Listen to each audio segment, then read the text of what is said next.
Hello students, कैसे हैं आप सब। आई होप सब बहुत अच्छे होंगे। आज का कोई लेक्चर नहीं है बट एक इंटरेस्टिंग वीडियो है, एक इंटरेस्टिंग कॉन्सेप्ट को लेकर के। ये कॉन्सेप्ट हमने हॉलीवुड और बॉलीवुड मूवीज में काफ़ी देखा है। कौन सा? टाइम ट्रेवल का। मतलब पास्ट में जाना और फ्यूचर में जाना क्या पॉसिबल है?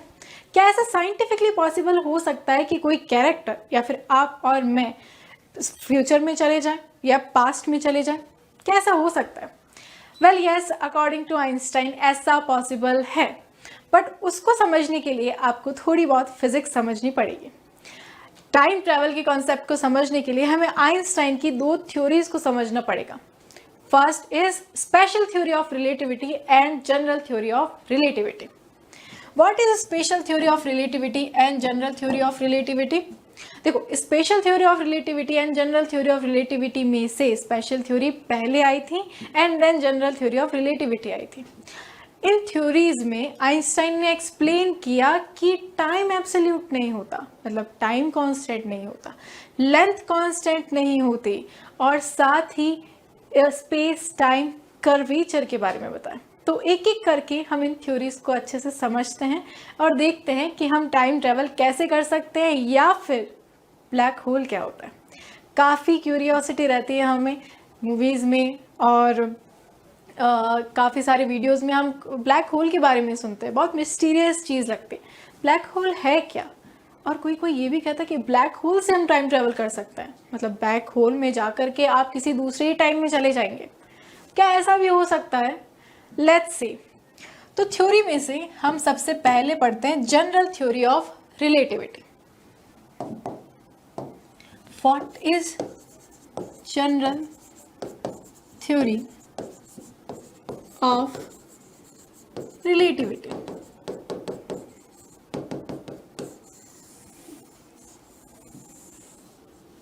जनरल थ्योरी ऑफ रिलेटिविटी हमें कॉन्सेप्ट बताती है स्पेस टाइम कर्वेचर का।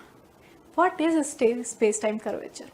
देखो, हमारे आसपास जितना भी फ्री स्पेस है वो एक चादर की तरह होता है। ये चादर कपड़े की नहीं होती बट किसकी होती है? स्पेस और टाइम की, जिसे हम स्पेस टाइम फैब्रिक कहते हैं। Space time fabric. और कोई ऑब्जेक्ट जितना ज़्यादा हैवी होता है, मतलब जिसका जितना मास होता है, वो उस स्पेस टाइम में उतना ही कर्व बना देता है। अब इसको आप ऐसे समझ सकते हो कि आपने एक लोहे की रिंग पर एक चादर बांध दी, कपड़े की चादर बांध दी पतली सी, और एक बड़ी सी मेटल बॉल को उसके बीचों बीच रख दिया, तो क्या होगा? एक कर्व बनेगा। और छोटी छोटी गोलियों को आप उनके पास में ऐसे घुमा दो तो आपको दिखेगा कि उस बड़े मास की कर्व की वजह से वो गोलियां उस पर आसपास घूम रही हैं। यही होता है हमारे स्पेस में सन और बाकी प्लैनेट्स के साथ। हमारी गैलेक्सी में सन इज द हैवीएस्ट, तो वो स्पेस टाइम में उतना ही ज़्यादा कर्व बनाता है, और बाकी सारे जो प्लैनेट्स है उसके आसपास इलिप्टिकल पाथ में घूमते रहते हैं। कैसे? Let's see. इन पिक्चर्स में आप देख सकते हो कि ये जो आपको नेट टाइप का दिखाई दे रहा है, ये ही है स्पेस टाइम कर्वेचर। और सपोज ये अर्थ है, तो अर्थ इज हैवी, तो ये स्पेस और टाइम को ऐसे बेंड कर देता है, एक कर्व बना देता है। ऐसे ही आप बाकी पिक्चर्स में भी देख सकते हैं। अब सपोज हम सन की बात कर लेते हैं। सन तो अर्थ से भी बहुत ज़्यादा हैवी है, तो जो सन है वो कैसा कर्व बनाता होगा? ये अर्थ है और अर्थ ने थोड़ा बहुत कर्व बनाया स्पेस टाइम में।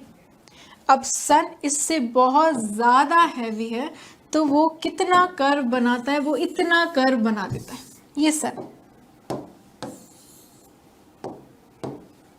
वो इतना कर्व बनाता है।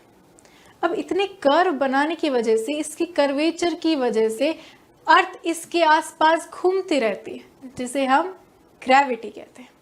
एक ये स्पेस टाइम कर्वेचर का कॉन्सेप्ट हुआ। एक आता है टाइम डायलेशन का कॉन्सेप्ट, और टाइम डायलेशन का कॉन्सेप्ट आता है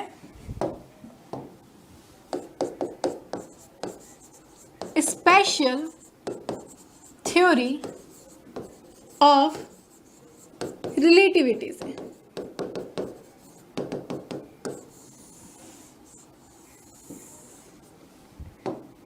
It explains time dilation. What is time dilation? According to Einstein, time is not absolute. मतलब जो time है वो हर फ्रेम ऑफ रेफरेंस के लिए कांस्टेंट नहीं होता। अभी तक तो हम यही मानते थे, क्योंकि न्यूटन ने हमें सिखाया कि टाइम इज कांस्टेंट। मतलब जो आप हो या फिर मैं हूँ, आप अपने घर में बैठे हो और मैं चली जाती हूँ सन के पास में या फिर स्पेस में, तो हम दोनों के लिए टाइम एक सा चल रहा है। आपके लिए जो 1 आवर है वो मेरे लिए 1 आवर है, आपके लिए जो 2 आवर है वो मेरे लिए 2 आवर है। तो time is absolute. But Einstein ने न्यूटन को गलत साबित कर दिया और कहा time is not absolute. Time अलग अलग फ्रेम ऑफ रेफरेंस के लिए अलग अलग होता है। इसका एक एग्जाम्पल लेते हैं हम। सपोज 2 भाई हैं and they are twins. Twins हैं तो दोनों की एज भी सेम है।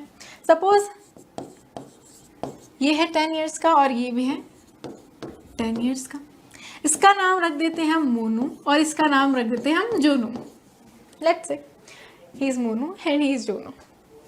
दोनों को अलग अलग टोपी भी बना देते हैं ताकि तुम्हें पता रहे कि दोनों अलग अलग हैं। अच्छा, हम क्या करते हैं, जोनू को एक स्पेस क्राफ्ट में बैठा करके पूरे अर्थ का एक चक्कर लगा करके वापस लेकर आते हैं। पूरे अर्थ का चक्कर लगाने में उसको 2 घंटे लगे। 2 घंटे बाद जब जोनू आया तो उसने देखा Monu is now 20 years old, जबकि इसके लिए तो 2 घंटे ही हुए थे और मोनू के लिए कितने हो गए, अर्थ के 10 years के इक्वल हो गया। तो मतलब टाइम चेंज होता है?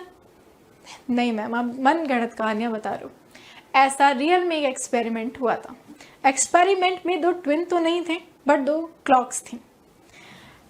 दोनों क्लॉक्स को सेम टाइम पर सेट किया और एक क्लॉक को स्पेसक्राफ्ट में बैठा करके बहुत हाई स्पीड से घुमा करके वापस अर्थ पर लेकर आए। तो देखा कि दोनों जो घड़ियां थी, दोनों जो क्लॉक्स थी, उनमें अब टाइम में डिफरेंस आ गया है। ये वाली घड़ी स्लो चल रही थी और ये वाली घड़ी अपने नॉर्मल अर्थ के कंपैरिजन में नॉर्मल चल रही थी। तो ये जो टाइम की हेरा फेरी है, इसी को बोलते हैं टाइम डायलेशन।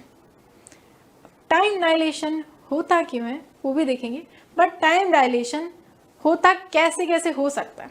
तो जो टाइम डायलेशन है ये 2 टाइप से हो सकता है। Time dilation due to velocity and time dilation due to gravity.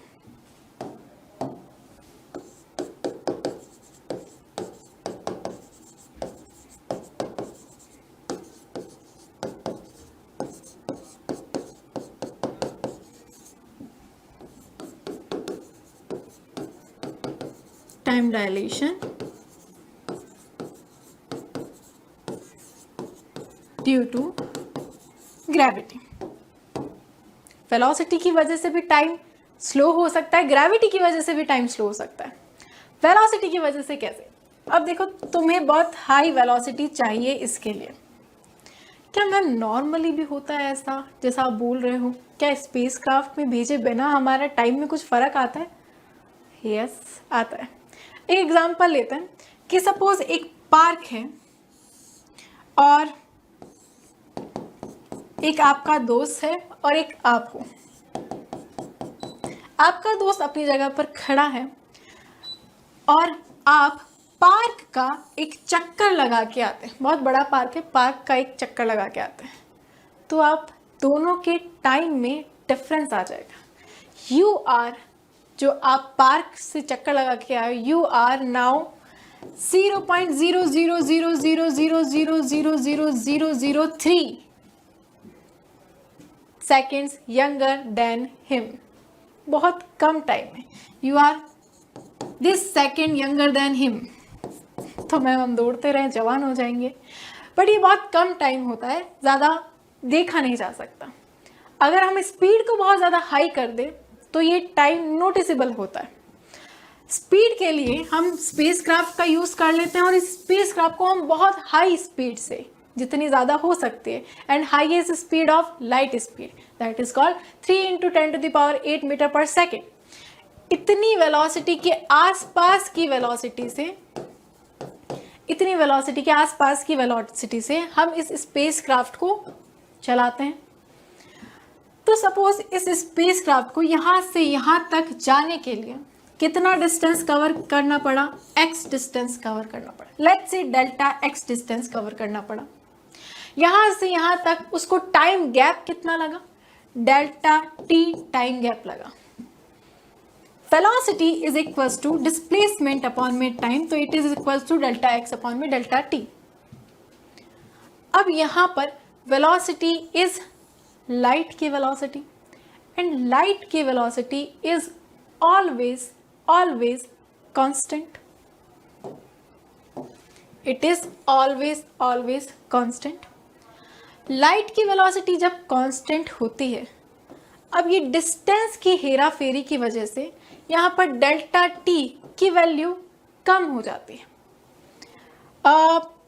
Delta x की वैल्यू वेरी करती कर्वेचर की वजह से, और इस वेलोसिटी को कांस्टेंट रखने के लिए टाइम जो है वो स्लो हो जाता है, टाइम स्लो हो जाता है, टाइम गैप बढ़ जाता है, बट टाइम कैसा हो जाता है, स्लो हो जाता है। एक हम देख सकते हैं ग्रेविटी की वजह से, time dilation due to gravity. अब ग्रेविटी की वजह से भी टाइम डायलेशन होता है, कैसे होता है? द स्ट्रॉन्गर, या फिर ऐसे लिखें, time run slower in stronger gravitational field. Strong gravitational field में टाइम स्लो चलता है। फॉर एग्जाम्पल, जैसे सन बहुत ज़्यादा कर्व बनाता है, इसकी ग्रेविटी बहुत ज़्यादा है, यहाँ पर सन के आसपास टाइम बहुत स्लो चलता है। अब मैंने कहा था कि sun is the heaviest in the space, but it is not true. Black hole is the heaviest. Black hole का मास सन के मास से 1000 टाइम्स से भी ज़्यादा हो सकता है। तो आप सोचो ब्लैक होल कितना कर्व बनाता होगा। इसको हम देख सकते हैं इस पिक्चर से। Here is the curvature of space-time of sun. Here is the curvature of space-time of neutron star, and here is the curvature of black hole. जैसा कि आप देख सकते हैं, सन के कंपैरिजन में ब्लैक होल की साइज तो छोटी होती है, बट इसका मास सन के मास से बहुत बिलियन टाइम्स ज़्यादा होता है। मतलब इसकी डेंसिटी काफ़ी हाई होती है, इसलिए ये काफ़ी ज़्यादा कर्व बनाता है स्पेस टाइम में। और जब इतना ज़्यादा कर्व बनाएगा तो इसके पास आसपास टाइम स्लो चलने लगेगा। कैसे? ये हम एक प्रैक्टिकल एग्जांपल से देखेंगे। तो इतना ज़्यादा स्लो, मतलब किसी ब्लैक होल के पास अगर आप जा करके 1 घंटा बिताते हैं तो वो अर्थ के 7 ईयर्स के इक्वल होता है, और ये साइंटिफिकली प्रूव भी हो चुका है।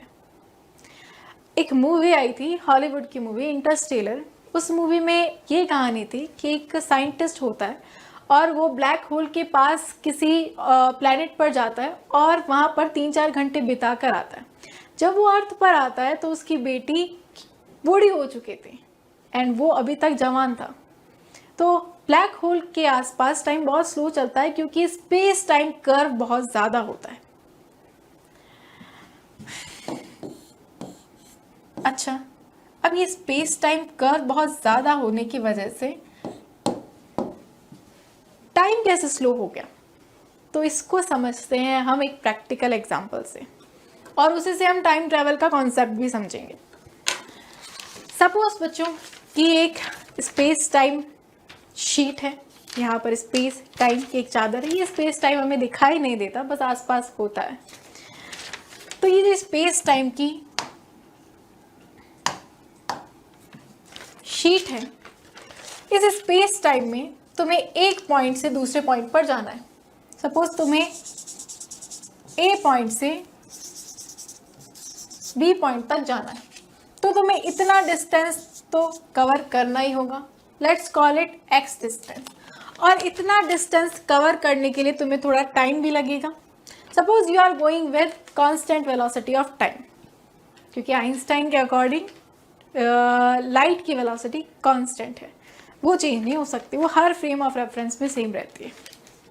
ओके, तो तुम्हें यहाँ से ए पॉइंट से लेकर के बी पॉइंट तक जाना है, तो तुम्हें इतना डिस्टेंस कवर करना पड़ेगा और उसमें टाइम भी आपको लगेगा।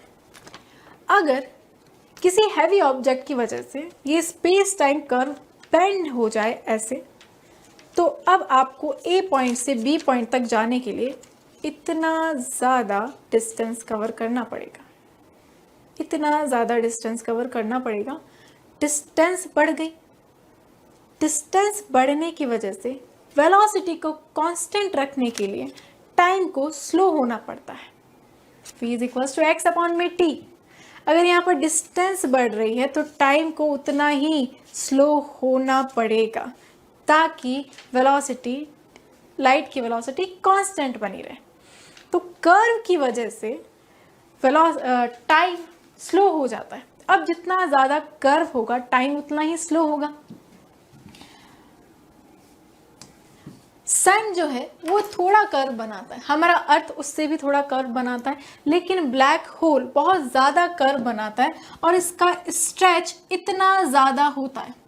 सपोज यहाँ पर इसका स्ट्रेच इतना ज़्यादा होता है।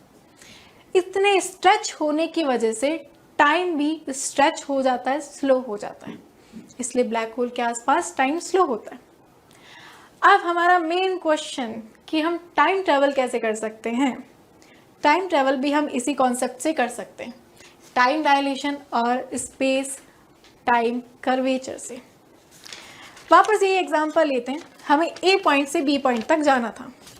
ए पॉइंट से बी पॉइंट तक जाने में हमें एक्स डिस्टेंस कवर करना था और ये एक्स डिस्टेंस कवर करने के लिए हमें टी टाइम तो लगता।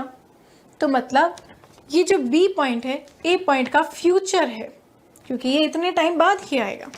तो ये ए पॉइंट का बी पॉइंट ए पॉइंट का फ्यूचर है और ये फ्यूचर में ही आएगा, थोड़े टाइम बाद ही आएगा।